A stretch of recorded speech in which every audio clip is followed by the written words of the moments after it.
Hello again, everyone, and welcome back to Reddit Aliens. I'm John, and as always, thank you so much for being here. Good topic for you today, very interesting. Let's do it. People who work with the dead. What's the creepiest thing that you've ever seen or encountered? Please remember to like, share, and subscribe. I work as a motor vehicle collision analyst. We get called to fatal vehicle collisions and reconstruct what happened or caused the collision, provide analysis, and provide courts with expert testimony. I've seen a lot of deceased persons and animals. I've seen almost every wretched way a human can die in a collision. However, there's one that stays with me every fall. It was late October. I get called out to a fatal single vehicle incident. The driver was traveling through a shallow S-curve, but going too fast. She was not able to negotiate the first turn, and her vehicle enters into critical velocity. The wheels buckle on the passenger side and she rolls. She was not wearing her seatbelt, and through the first roll was partially ejected out of the driver's side window.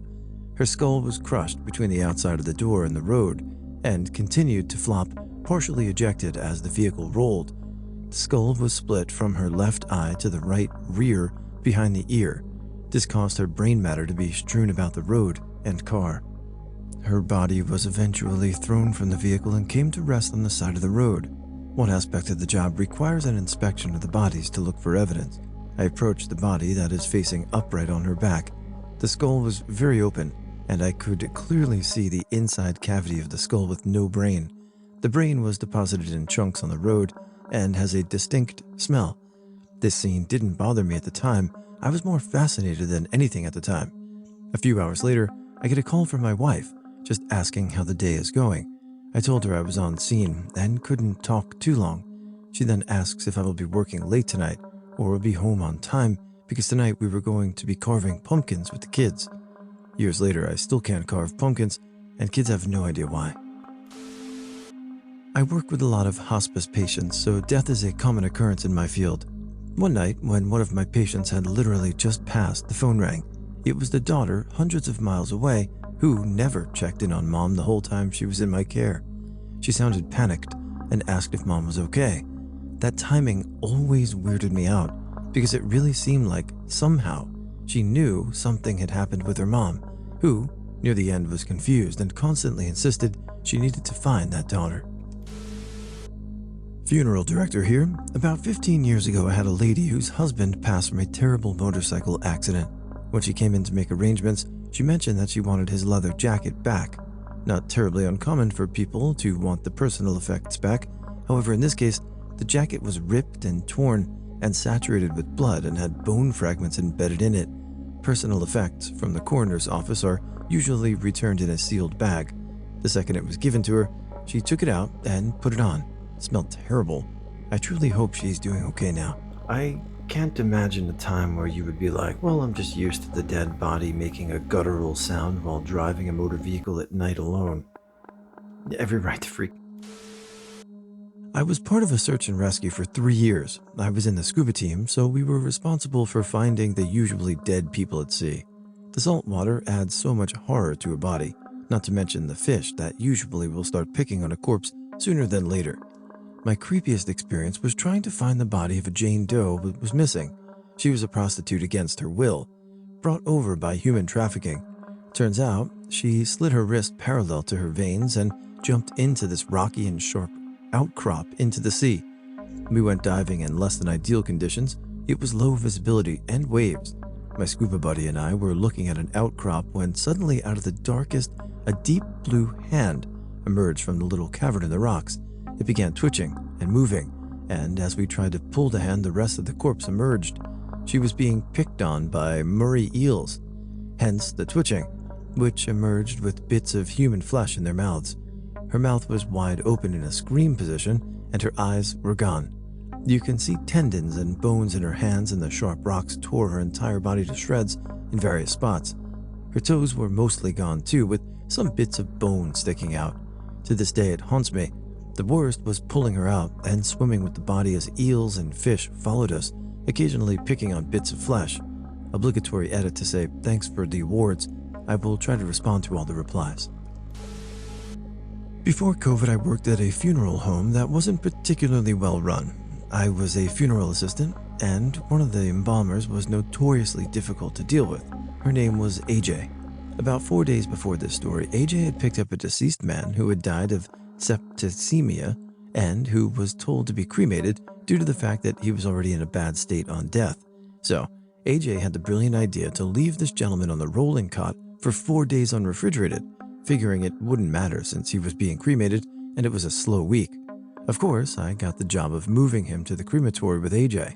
We walked into the embalming room and found that the decedent had bloated and was leaking a gray liquid sludge out of his urinary catheter onto the floor.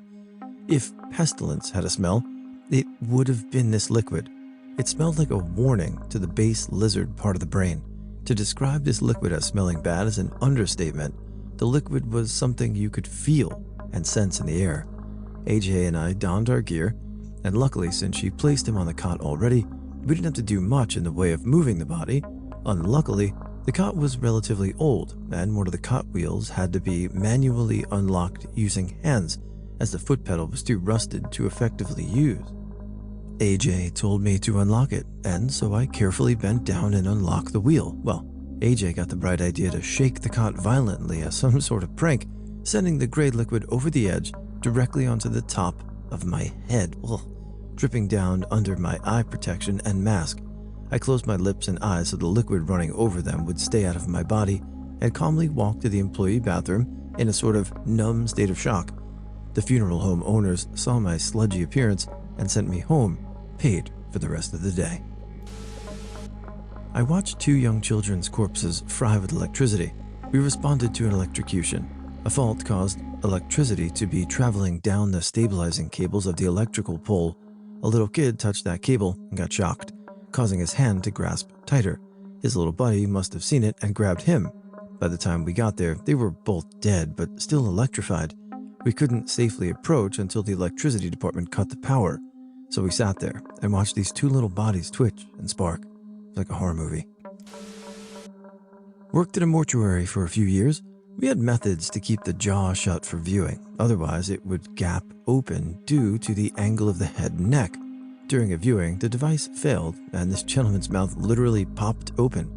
The lead embalmer was not on site, so I did my best, ushered the family out of the room and superglued his mouth shut.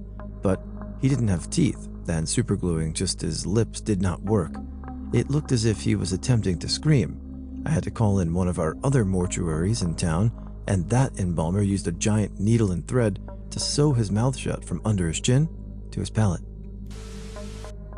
Here's a funny story from my grandma. She used to work in an ER in Puerto Rico. Some guy had passed away, and so the doctor came up to her and asked her to prepare the body to go to the morgue. So she got some sheets and started to wrap this guy up. As she crossed his legs, suddenly his penis became fully erect and was straight up. She wasn't sure what to make of it, but it forced her to have to redo the sheets. So as she uncrossed his legs, the penis went down. So she was like, all right, let's get this over with. Then she crossed them again, and lo and behold, the penis went straight back up. Tried one more time, and then she got freaked out and went back to the doctor. Obviously, he found this hilarious, as the guy apparently had a prosthetic in his penis. The creepiest thing is the effing curtain of flies and maggots blanketing the floor of an apartment where a woman had been decomposing in the hot, late August, early September sun for 3 weeks before she was discovered. I thought it was dark in that apartment, but there were simply that many flies caught in the glass covering the light bulbs, on the ceiling, the floor lamp, the stovetop light. Every single light was covered in flies. The windows were dark with flies, dead flies, and even more flies than that on the window panes. It was a horror movie. She was melted into the couch. When we tried to pick her up, her spine just fell outside of the rest of her body and she ended up in pieces. I guess it's less creepy and more skin crawling, but I hate flies and maggots. Freshly dead I can deal with. Decomp in and of itself is fine, but the sight of those flies was just, ugh. I'm pretty sure I threw out the clothes I wore that day. I just couldn't. I worked at a funeral home for quite a while. When I first started about a month in, I was working a holiday weekend. Only people working were the transport guys and me. They came to drop off a body and went right back out. I thought they were still there and needed to ask a question. I walked into the embalming area and this dude was sitting up on the gurney looking right at me when I opened the door, and it literally made me pee a little in fright. Turns out the transport guys picked up the body from an area hospital. He'd passed away while in a slightly reclining position and rigor had set in. They couldn't flatten him out. Still the scariest moment in my career, even if it got a laugh out of it later. As a story, disgusting and off-putting, but as telling the story in recap, you did a great job really putting us in the room. So thank you for writing that. I'm sorry you experienced that, but ugh, gross. Human osteologist here. I work with dry human bones, so they don't do too much, but one of the times I've ever gotten the creeps was when I was handling a crania in a collection and could hear the wisdom teeth shaking around, partially formed but not quite erupted in the mandible. Wisdom teeth form around 18 years old and erupt generally in the late teens or 20s. I, at the time, was about 20, and my wisdom teeth were just coming through. I realized these remains belonged to a girl about my age. That's probably exactly what my skull looks like. It really humanized things for me. I initiated compressions on my patient when she unexpectedly coded. About halfway through my first round, the patient pinked up, eyes opened, turned her head and groaned. I stopped, and so did she. Turned gray and unresponsive, so I started compressions again.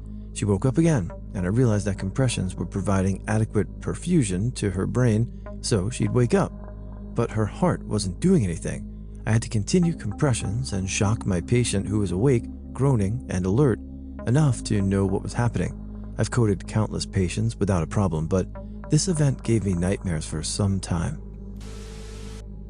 I worked as a forensic technician medical examiner's assistant for roughly 2 years. We were cross-trained in both autopsy and decedent removal from death scenes. I wouldn't particularly say anything was creepy per se, but some things were definitely gross and morbid. Going down to that satellite office, there was one HQ office in the state capital and a few smaller satellite offices throughout the state. In the south, that were in the woods at 3 a.m. in the middle of a storm, that can be categorized as creepy, though for sure. However, I'll do my best to synopsize some of the creepiest things I've encountered in no particular order. The man who used women's underwear as a toilet or toilet paper. This was a strange one. 2 brothers live in a would-be condemned house, both of which are severely intellectually challenged, one however more than the other. This was the most repulsive living situation I've ever personally seen. Black mold everywhere, the ceiling caving in, everything covered in crumbling drywall and water damage. Ironically enough, they had no running water. The only clean thing in the house were 2 pallets of baked beans and Coca-Cola. The only thing these people ate were beans, and they only drank Coke by the pallet. Anyway, we got upstairs into the deceased brother's room to find him lodged between the bed and the wall. Not uncommon for someone who dies suddenly in their bed, in all honesty. However, what we find all over the floor is horrifying. Not only does the bedroom look like a typical hoarder's place with newspaper and rank junk piled up beyond your knees, no. What we see is women's underwear strewn across the floor, each covered in fecal matter. Not only this, there were guns everywhere. Not like nice guns either, like old, decrepit, rusted old guns. The entire house was filled with them, hundreds of unusable guns. The ATF had to come clear the scene and document them all. It was insanity. The autopsy, however, was completely unremarkable. The man whose face was infested with wasps. This one was fairly unremarkable overall, with the exception of the fact that his face had been eaten off by a wild animal overnight. This poor soul was riding his bike through a field of cranberry bogs and suddenly died. By the morning, his face was eaten off by a wild animal. He looked like the Terminator. Some musculature remained, as did one of his eyes, but his lips, cheeks, and soft bits were eaten. Upon my arrival, a small swarm of yellow jackets had taken kindly to the man's face and were eating and laying eggs in it. We had to bug bomb the body bag before opening it to make sure the wasps didn't get into the morgue. Decapitation via high-tension wire. A man jumped from a bridge after tethering a length of high-tension wire to it and his neck as a noose. The force ripped his head clean off. That was the first and only decapitation I actually saw on the job. Woman OD'd 8 months pregnant. Oh, not much to say here, other than the autopsy was insane. The ME was able to remove the amniotic sac without breaking it in situ, so we got to see the baby through the paper-thin sac. Extremely sad and heartbreaking, but contextually interesting. I might post some more later. Alternatively, feel free to peruse through my post history, as I've told a few stories in the past as well in a similar thread. I used to be a med lab tech, 68K in the Army, and sometimes assist with autopsies in the hospital. We did one on an infantryman, Fort Carson 4th ID, that was a suicide by gunshots at the right temple. The round passed under his frontal lobe and just behind his eyes, so it barely skimmed his brain. The pathologist estimated that it took several minutes for him to die just because the location merely made him bleed out and wasn't instant.